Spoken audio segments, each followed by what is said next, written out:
Hey Copper Nerds, today I want to talk a little bit about keeping your collection focused and not overly large. Let's get into it.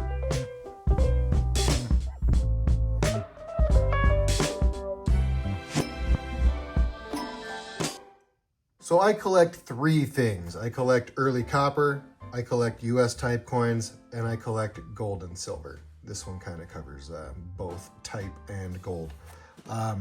I think that it's important that you keep your focus reasonably narrow. That's not to say you only collect one thing, but I think that your collection or your collections should be cohesive.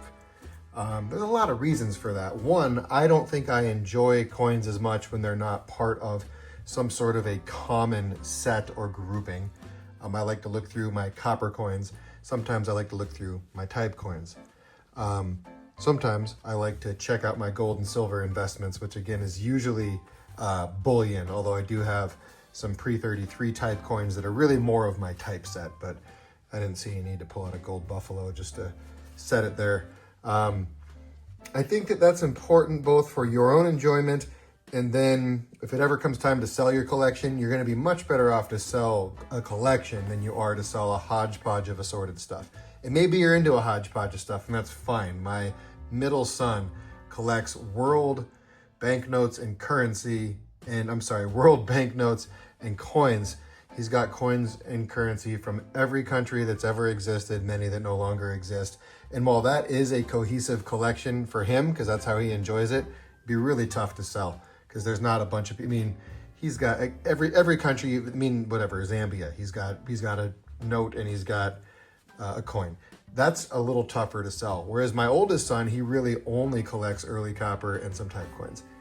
He doesn't have much gold or silver. He's got some, but he's not an active collector because he's a college student. I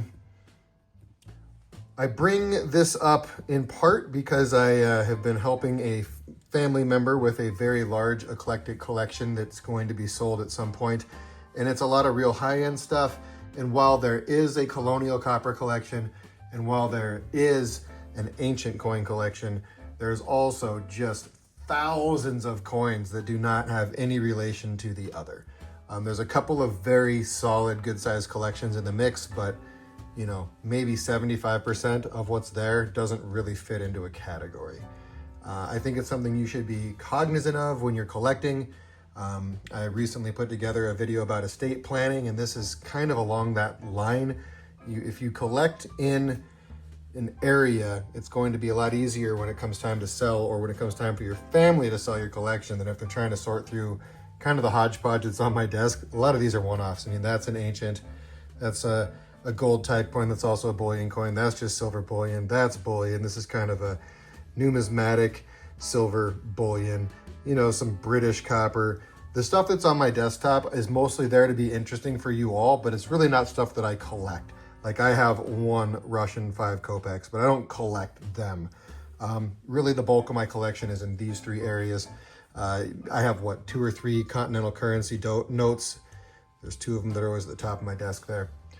So it's not exactly a practice what I preach or do as I say, not as I do, because I really do have 3 cohesive collections, this one being the biggest, and then type coins and bullion being the other 2. The rest of this stuff is just sort of novelty, interesting things that I don't actually collect in any kind of bulk. I'm curious about your thoughts on that, and I've become a little more intentional in my collecting the more that I've dealt with that family member's collection that's sort of chaotic, even though it's really nice stuff. And for me moving forward, I might even consolidate down some of the stuff that I have. I am still working on my type stuff. I'm back into the barbers, and I got to go back a little further than that in terms of gold and silver coins. Copper, I've got all the way back to the beginning. But as I build my collection, I'm trying to keep it into some fairly tight categories. And then some of the miscellaneous odds and ends stuff I may sell. And I kind of have some subgroups in the gold and silver. Mexican gold and silver is something that I really like, as well as US, but nothing else.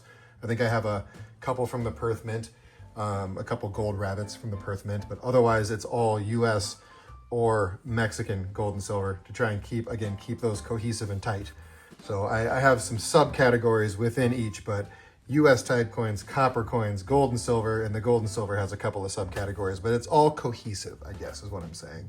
So I'm curious what your thoughts are on the importance of building a cohesive collection with the mindset that someday these things are going to have to be sold or passed on and sold, and that it's much easier to sell a collection that is sort of a cohesive, intact collection than it is to just sell an assortment of stuff. Curious about your thoughts. I may be all wet on this, but that has been my approach lately after I've reflected on it a little bit. And I would look forward to your comments. And thanks for checking this one out. And I will catch you in the next one. Peace.